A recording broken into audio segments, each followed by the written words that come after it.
कहाँ है भगवान शिव का त्रिशूल? आखिर कैसा दिखाई देता है यह त्रिशूल?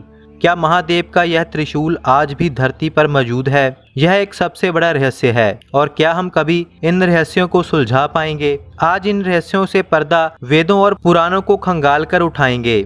साथ ही हम त्रिशूल की खोज में धरती के अलग अलग स्थानों की पड़ताल भी करेंगे और आपको भगवान शिव के त्रिशूल तक पहुंचाएंगे और उसके दर्शन भी करवाएंगे। महादेव को स्वयंभू भी कहा जाता है। इसका अर्थ है खुद के द्वारा बनाया जाना। उन्हें ही सदाशिव का भौतिक स्वरूप कहा जाता है। शिव पुराण के शुरू में ही बताया गया है कि त्रिशूल शिव के साथ शुरू से ही था। जिस तरह शरीर के अंग हमारे साथ ही होते हैं और यह अंग हमसे ही बने होते हैं, ऐसे ही त्रिशूल को भगवान शिव का ही एक हिस्सा बताया गया है और यह शरीर के अंग की तरह ही उनसे ही बना था। लेकिन विष्णु पुराण में कुछ अलग ही बताया गया है। इसमें इसे ब्रह्मा जी के द्वारा बताया गया है। ब्रह्मा जी ने इसका निर्माण सूरज के एक हिस्से से किया था। ब्रह्मा जी ने सूर्य के तेज को कम करने के लिए सूर्य के 8वें हिस्से की शक्ति को कम कर दिया और इस शक्ति का इस्तेमाल बाद में त्रिशूल बनाने के लिए किया गया था। चाहे शिव पुराण में इसे भगवान शिव का हिस्सा बताया गया है, परंतु इस बात का वर्णन भी कई पुराणों में मिलता है कि माँ दुर्गा ने भी हाथों में त्रिशूल धारण किया है। त्रिशूल एक ऐसा हथियार है जिसकी शक्ति अपार है। इसी त्रिशूल से ही शिव ने कई दानवों का नरसंहार किया है।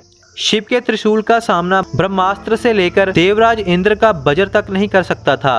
आखिर में यही सवाल मन में उठता है कि अगर भगवान शिव का त्रिशूल धरती पर मौजूद है तो कहाँ पर है?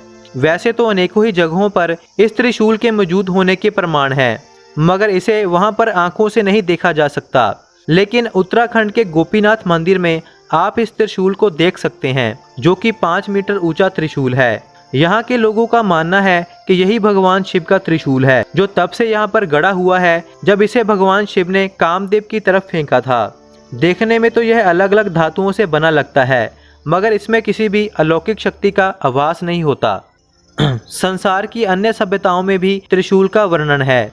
अगर हम पुरातन ग्रीक सभ्यता को देखें तो पोसाइडर जिसे समुद्र का देवता कहा जाता है, उसके पास भी त्रिशूल जैसा ही हथियार मौजूद था, जो कि बेहद शक्तिशाली था, जिसके इस्तेमाल से पोसाइडर पूरे समुद्र पर राज किया करता था। लेकिन उसके पास यह त्रिशूल कहां से आया, यह किसी को नहीं पता। अपनी मान्यता के अनुसार देखें तो हम मान सकते हैं कि किसी खास कार्य के लिए भगवान शिव ने इसे पोसाइडर को भेंट किया होगा, क्योंकि इतिहास में कई बार खास कार्यों के लिए ऐसा किया जाता रहा है। अगर हम त्रिशूल का मतलब समझे तो त्रिशूल कहा जाता है 3 नोकों वाले हथियार को। शिव पुराण में इसे एक ऐसे हथियार के तौर पर बताया गया है जो समय के 3 भागों को नियंत्रण करता है: भूतकाल, वर्तमान काल और भविष्य काल। त्रिशूल को ब्रह्मांड के तीनों चरणों की तरह भी बताया जाता है: उत्पत्ति, पालन और विनाश। इसी तरह की बहुत सी व्याख्याएं इस त्रिशूल की शिव पुराण में की गई हैं, लेकिन कहीं पर भी त्रिशूल का चित्र नहीं मिलता। इसका मतलब त्रिशूल का जैसा रूप हम जानते हैं यह पूर्णतः वैसा नहीं दिखाई देता, बल्कि यह सिर्फ उसका प्रतिरूप है। मतलब कि त्रिशूल का असल आकार इससे अलग भी हो सकता है, क्योंकि अगर हम वेदों का गहराई से विश्लेषण करें तो त्रिशूल कोई भौतिक हथियार नहीं है। वैसे भी भगवान शिव का 3 नंबर से अलग ही नाता है। सृष्टि के 3 भगवान हैं जिन्हें हम त्रिदेव कहते हैं। भगवान शिव की 3 आंखें हैं, तीसरी आंख सबसे विध्वंसक है।